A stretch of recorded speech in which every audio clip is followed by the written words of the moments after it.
Então, primeira coisa, olho saudável. Sim. Verificar se tem um olho saudável. Segundo, ter um monitor adequado para tratamento de imagem. Sim. Terceiro, calibrar o monitor. Calibração de monitor. Vem uma pré-calibração de fato. Sim. Mas imagina, é custo para eles colocar um espectrofotômetro em todo o monitor. Então Sim. não é, tem monitor top que é feito, inclusive cada pixel é medido. Mas na nossa série padrão, não, monitor tranquilo ali. Qual que é a grande dificuldade? As pessoas acham que como ele não vem embutido, acham que não é necessário. Entendi. É igual fotografia, você compra um corpo da lente. Você não tem outra lente? Sim. Tem o que vem com o kit, não tem? Sim. Mas não tem a lente. Que não dá pra você fazer as mesmas coisas. Exato, é a mesma lógica. Então, isso é pouco difundido, mas o profissional precisa de um calibrador. Sim. Então não tem como fugir do calibrador, do hardware. Sim. Pode ser o colorímetro ou o espectrofotômetro. Sim, beleza. Tá? Quarto ponto, configurar o software. Sim. Então o Photoshop tem lá, né, em Color Settings, configurações de cor, tem alguns padrões que você precisa calibrar também. Aí é padrão, por exemplo, não só sRGB, RGB ou Profoto RGB. Isso é um assunto para uma outra conversa que a gente pode fazer. Tá.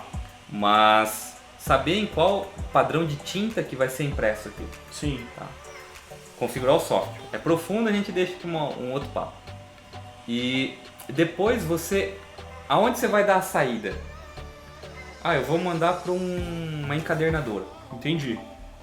Saber se o fornecedor lá tá fazendo esse processo de gerenciamento de cor. Porque senão ele vai estar no nós vai, nós fomos. Você tá tudo certinho, nós vamos, nós fomos. Você tá culto. Só que aí o lugar que você fez, ele não tem esse cuidado. Isso. Fim das contas, resumo, vai dar BO. Vai dar A cor BO. não vai bater.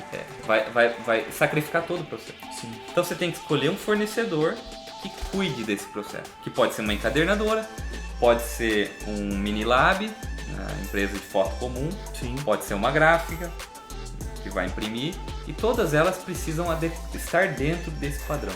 Qual que é o problema? A grande maioria não está. Não é só falta de grana, é falta de conhecimento. É falta de treinamento do profissional. Por quê? Eu já visitei gráficas aqui em Cascavel que tem equipamentos caros, mas estava empoeirando na gaveta. Caramba, Porque o operador não tinha a cultura de calibrar todo esse conhecimento. A nerdice. Aí tem que ser um pouco nerd, né? Tem que ser um pouco nerd. Então, nesse sentido, você tem que escolher um fornecedor. Quando é ateliê Fine Art, isso por natureza já é assim. Já tem que ser assim. As pessoas que estão mexendo com Fine Art sabem que esse é o processo. É algo tão meticuloso que o cara não arriscaria fazer de outra maneira, né? Até para ter certos standards, atingir certos padrões, você precisa estar dentro dessa linguagem. Sim. Então, depois de tudo pronto, se você escolheu uma saída, um parceiro, vai seguir todo esse processo, você tem que, quando você está com o material pronto, aí por fim, você tem que ter um local apropriado para avaliar essa cor. Nossa. Leva a luz? Sim. E qual que é? Tem que ter, existe uma luz certa, 5500, que é arredor cinza neutro, Mansell N8. Caramba. Que também, porque a cor vai influenciar, se de repente você está julgando num ambiente colorido, sim, você vai ter uma percepção diferente. Então você vai ter que julgar num local também com as variáveis engessadas, com as variáveis padrão, que não vai ter interferência. Sim. Eu não tenho essa luz do sol. Legal. Das 10 às 3 horas da tarde, uma luz branca, muito boa, qualidade excepcional. Vai lá ver sua foto. Entendi.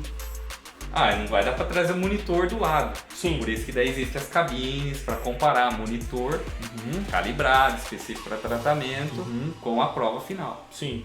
É isso. Tem que ser, pode parecer um pouco chato, né? Sim. Principalmente para quem está iniciando, mas é a receita. Você vai comer o chard, já pensou assim, toda hora vendo vem de um jeito diferente? E eu acho interessante isso você falar, Murilo, porque assim, talvez quem esteja observando, está assistindo o nosso vídeo, pode estar pensando assim, cara, mas então é o seguinte, então tudo que eu fiz até agora está errado, porque eu nunca tive esse cuidado. E eu entendo, em certa forma, alguns profissionais, porque, cara, tem o seu custo, a gente sabe que a realidade hoje não é fácil, mas existem algumas coisas que é dever do profissional realmente fazer. Exatamente. Então você não precisa talvez ter um monitor que custa 14, 15 mil reais. Você talvez, dependendo do trabalho que você desempenhe, eu vou falar isso por experiência. Eu não tenho color checker, mas eu tenho um calibrador de monitor.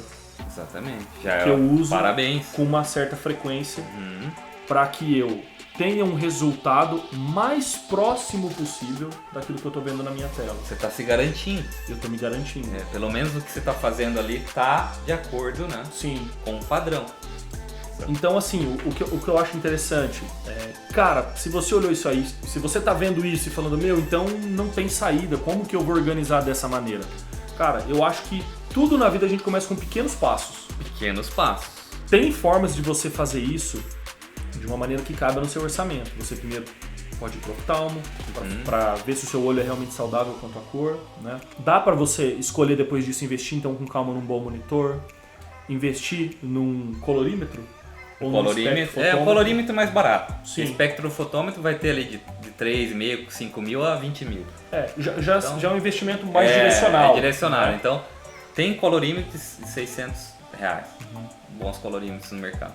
Ou contratar alguém. Que seria o melhor custo-benefício. Seria, né? Porque daí você vai mantendo, mas ideal, o melhor dos mundos seria que todo fotógrafo, todo profissional que trabalha com imagem tenha o seu. Entendi. Porque isso vai forçar toda a rede a controlar. Entendi. É como se fosse padrão, vou dirigir, tem a carteira de motorista. Sim. Então vamos chegar nesse ponto, esse é um dos objetivos. Então, você adquirindo daí o teu colorímetro, você já está com um grande diferencial do que você percebe na maioria dos fotógrafos. Exatamente. De forma comercial, os fotógrafos comerciais, como eu que trabalho com casamento, né? E alguns seria eventos. o mínimo. O que está acontecendo? Está sendo um diferencial. Sim, algo que é tão básico está sendo um diferencial. Porque como todo mundo faz errado, os clientes que querem buscar fidelidade estão buscando isso em quem está fazendo. Sim. Então acaba sendo um diferencial, mas deveria ser o mínimo. É a regra, a norma. É o mesmo lance de um backup. Backup não é um luxo que você tem que ter. Exato. É uma obrigação. Não existe uma forma, não deveria existir uma forma de você fazer um trabalho comercial em que você entrega talvez a memória de alguém, entrega sonhos que talvez aquela pessoa investiu, né, mano? E você não ter no mínimo uma cópia de segurança disso. Tudo depende do seu objetivo e do que você vai entregar, né? Por exemplo, você tem certas necessidades, aí você tem que investir no monitor que vai atender certos padrões. Sim. Uma câmera que vai atender certos padrões, uma lente que vai... Mas todo mundo começa com pouco. Então vai, né, num passo a passo para você se desenvolver. Sim. No começo você está preocupado em quê? Em tirar foto, apertar o botão, enquadrar. Tá? Depois você começa a pensar em luz, aí você investe em flash.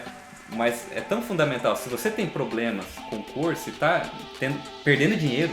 Porque a minha história de perder dinheiro, trabalhar muito, Sim. rodar 3 vezes o mesmo serviço, é pagar para trabalhar. Sim. Só que você, num batidão ali, você não percebe. Mas no final você sacrifica o seu negócio. Então eu percebi que ali é fundamental você ter esse controle. Mas na época muita coisa estava sendo inventada. Em 94 o ICC estava sendo criado. Sim. Então naquela época a gente não sabia mesmo o que fazer. E hoje existe tecnologia. É só querer. Gente, vocês viram que assim, é um assunto profundo. A gente pode investir muito tempo nesse tipo de assunto. E toda vez que você tiver a oportunidade de ouvir falar, de conhecer algum livro ou talvez assistir algum vídeo que fale sobre cor, provavelmente vai ser um excelente tempo investido, né, mano? Com certeza. Esse é um lance profundo. Você vê que aqui a gente está conversando vários minutos aí, mas a gente precisa de informação e prática. Precisa do caminho correto e prático. Pô, eu te agradeço demais pelo tempo me receber na tua casa. Opa, a honra é minha. Sempre a gente vai estar conversando. Você é de casa, fotografou o meu casamento. Fizemos um ensaio agora de 10 anos também, então é parceria sempre, né? É isso, mano. Valeu. É isso. Pessoal, é isso. Valeu. Espero que vocês tenham gostado. Qualquer dúvida que você tiver a respeito de cor, procure o Murilo, porque é alguém que vai realmente saber te responder com informação, saber te responder com precisão e não vai te deixar no campo da dúvida, como às vezes eu tenho. E pra falar de um assunto que é tão meticuloso, cara, eu percebi que eu precisava de alguém que realmente sabia falar sobre isso. Poxa, eu agradeço. É isso, mano. Estamos aprendendo sempre. Valeu, Obrigado. é nóis. Falou, galera. É isso. Valeu. Um abraço. Vamos, fechou.